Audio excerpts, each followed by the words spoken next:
श्री स्वामी समर्थ अवधूत चिंतन श्री गुरुदेव दत्त। कसे आहेत सगळे? मजेत आहेत ना? आनंदी राहा, सुखी राहा आणि स्वामी सेवा आपली करत राहा। आज आहे नवमी, उद्या आहे दसरा, आपला विजयादशमी पण बोललं जातं। त्यामुळे तुम्हाला सांगेन की उद्याच्या दिवसाला आपल्याला कोणत्या कोणत्या पूजा कसं काय करायचं आहे ते मी तुम्हाला सांगणार आहे या व्हिडिओमध्ये। व्हिडिओ खूप महत्त्वाचा आहे उद्याच्या दिवसासाठी, म्हणून स्किप न करता तुम्ही हा व्हिडिओ पूर्णपणे बघावा।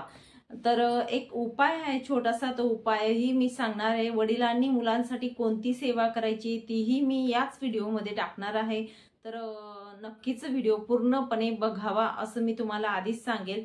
त्याच्या आधी मी तुम्हाला सांगेल उद्या आहे दसरा आपला। दसऱ्याच्या दिवशी आपल्याला पूर्ण नीट अँड क्लीन आपलं घर करायचं आहे। दरवाजा मेन डोअर पुसायचा आहे। उंबरठ्याला हळदीचं लेपन करायला विसरू नका। मेन डोअर जे असतं आपण स्वस्तिक काढत असतो बघा, तिथे शुभ आणि लाभ लिहायला विसरू नका। हळदी कुंकुने आपण काढत असतो बघा, ते नक्कीच उद्या मेन डोअर साफ करा। नंतर आपले वाहन असतील, वाहन जे असतात, 4 व्हीलर असू द्या, 2 व्हीलर असू द्या, कोणतंही असू द्या, त्या वाहनांची आपण पुसून पूजा करा। आपले जर शस्त्र असतील बघा, कुठलीही असू द्या, आधीच्या काळी कसं म्हणजे बरेचसे असायचे, शेतकरी असतील त्यांची शस्त्र वेगळे असतात, धोबी असतील त्यांचं म्हणजे प्रेस असते ती करायची, त्या गोष्टी वेगळ्या असतात, टेलर असतात त्यांचं मशीन असतं। अशा प्रकारे प्रत्येकाचं वेगवेगळं असतं। प्रत्येकाने आपापल्या जे हत्यार आहेत त्यांची पूजा करायला विसरू नका। माझे हत्यार आहेत माझे ग्रंथ। माझ्या ग्रंथ जेव्हा मी वाचत असते त्याच्याने मला खूप पावर येत असते आणि तेच माझ्या जीवनाला म्हणजे जे चांगल्या पटीने पुढे नेत असतात ते माझे ग्रंथ आहेत। मी म्हणून ग्रंथांची पूजा करणार आहे। आणि उद्या आहे सरस्वती पूजन, त्यामुळे आपल्या ग्रंथांमधून आपल्याला खूप काही ज्ञान मिळत असतं। आणि म्हणजे आपण कोणताही व्यक्ती असू द्या, मरतो तोपर्यंत हे ज्ञान घ्यायचा हक्क त्याला असतो आणि घ्यावंच। ते ज्ञान घेतल्याने वाढत चालतं असं बोललं जातं, आणि दिल्याने आपलं जे ज्ञान असतं ते दुसऱ्याला दिल्याने ते दुपटीने वाढत चालतं, हे पण तेवढंच सत्य आहे। म्हणून आपण आपल्या ग्रंथांची नक्कीच पूजा करा। मुलं असतील मुलांना त्यांच्या वह्या पुस्तकांची पूजा करायला हवा। सरस्वती पूजन आपल्याला उद्याच्या दिवसाला दसऱ्याला करायचं आहे। सोने तर खरेदी करायचं आहे, पण सोने खरेदी म्हणजे सोनं लुटणे म्हणजे काय त्याचा अर्थ मी थोडक्यात इथे सांगेल की सोनं लुटणं म्हणजे काय, तर आपले विचार जे असतात विचारांचं सीमोल्लंघन करणं। सीमोल्लंघन म्हणजे काय, तर आपले विचार असतात, जात धर्म पंथ जे काही असतात आपले जे विचार असतात त्यांचं उल्लंघन करणं म्हणजे भेदभाव न करणं जातीमध्ये धर्मामध्ये, किंवा आपल्या विचार जे असतात ते विचार प्रगतीच्या दिशेने एक पाऊल पुढे नेणं, त्याला म्हणतात सीमोल्लंघन करणं। म्हणजे प्रगतीच्या दिशेने एक पाऊल पुढे टाकणं हा खरा त्याचा अर्थ होतो, आणि ते सोन्यापेक्षाही जास्त पटीने महत्वाचं आहे हे लक्षात घ्या। म्हणजे असा आपला दसरा हा असतो आणि दसऱ्याला ह्या गोष्टी आपल्याला शिकायला मिळत असतात खऱ्या प्रकारे। त्यात पांडवांनी म्हणजे अज्ञातवास जो असतो तो आल्यानंतर जेव्हा ते वापस आले होते तो दिवस विजयादशमी दसऱ्याचाच होता। त्या दिवशी त्यांनी शमीच्या झाडाखाली आपले हत्यार ठेवलेले होते आणि त्या दिवशीच त्यांनी हत्यार बाहेर काढून त्यांची पूजा केली होती, म्हणून त्यांना विजय मिळवला होता। त्यांनी कौरवांवर विजय मिळवला होता हे असं सांगितलं जातं। म्हणून शमी वृक्षाची पण आपल्याला पूजा करायची आहे हे लक्षात ठेवा। अपराजिता हे वृक्ष असेल त्याचीही आपल्याला पूजा करायची आहे दसऱ्याच्या दिवशी। तर हे छोट्या छोट्या गोष्टी आहेत ज्या कोणाला माहिती नसतील ते सांगेल। त्याच्यानंतर मी तुम्हाला सांगेल की आपल्याला छोटासा एक उपाय करायचा आहे। मुलं असतील बघा, तुमचे मुलं असतील तर मुलांसाठी आज म्हणजे उद्याच्या दिवशी दसऱ्याला वडिलांना उपाय करायचा आहे हा। तर वडील असतील किंवा नसतील तर आई पण करू शकते। म्हणजे वडील जर ड्युटीला गेले असतील, वर्किंग असतील किंवा बाहेर असतील गेले तर आई करू शकते, पण वडिलांनी करायचा हा उपाय। तर सोन्याच्या काडीने वडिलांनी आपल्या मुलाच्या जिभेवर ओम लिहायचा आहे।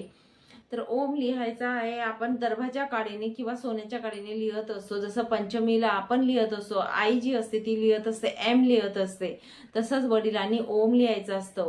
कारण हे लिहिल्यानंतर मुलाची जी अभ्यासाची जी प्रगती असते ती खूप पटीने पुढे जात असते आणि जिभेवर सदा म्हणजे नेहमी सरस्वती नांदत असते असं बोललं जाते। म्हणून वडिलांसाठी छोटासा उपाय आहे तो आपल्याला मी सांगितलेला आहे तो तुम्ही नक्कीच करायचा आहे, सगळ्या जे मुलं असतील मुली असतील त्यांच्या वडिलांनी.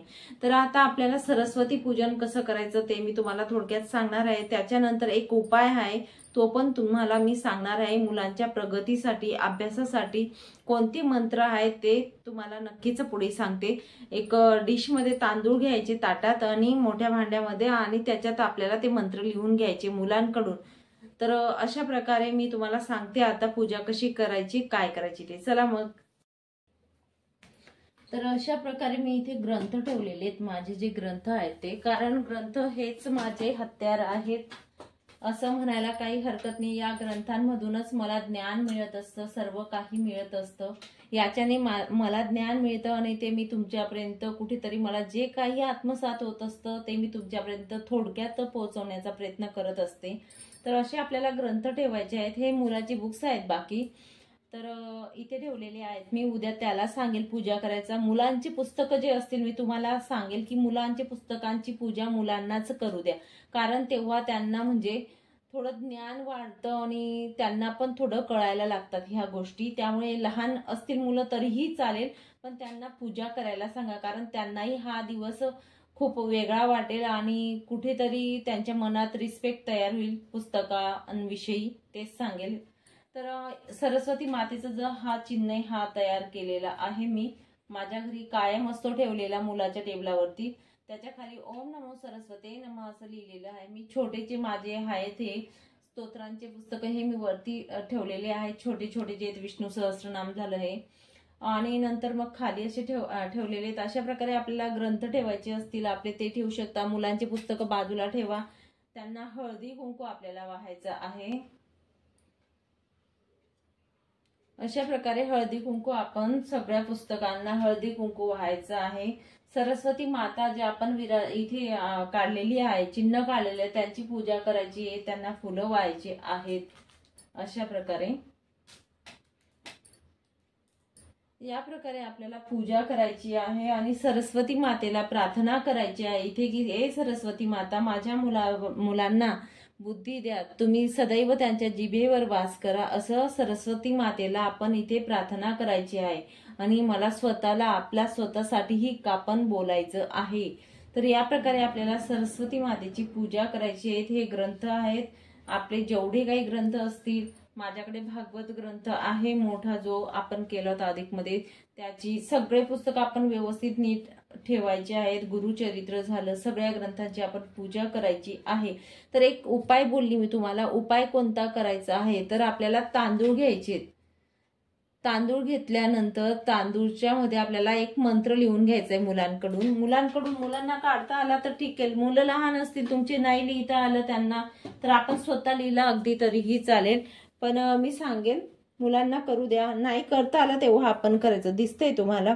तर असं तांदूळ घ्यायचं एका याच्यात आणि त्याच्यात मग आपल्याला लिहायचं आहे श्रीमन महागणाधिपतये नमः. तर श्री काढायचा आधी. श्री म न महा गणा धी प त ए नमः असं हा झाला. त्याच्यानंतर पुढचा मंत्र आहे श्री कुलदेवताय नमः. श्री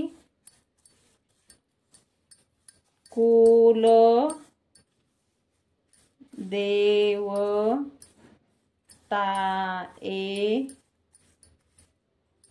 नमः. तर अशा प्रकारे आपल्याला ह्या तांदूळांमध्ये हा मंत्र जो आहे ते आपल्याला 4 मंत्र आहे. श्रीमन महागणाधिपतये नमः, श्री कुलदेवताय नमः, श्री महासरस्वते नमः, तोही लिहायचा आहे. महासरस्वते नमः, श्री स्वामी समर्थ. जसा श्री स्वामी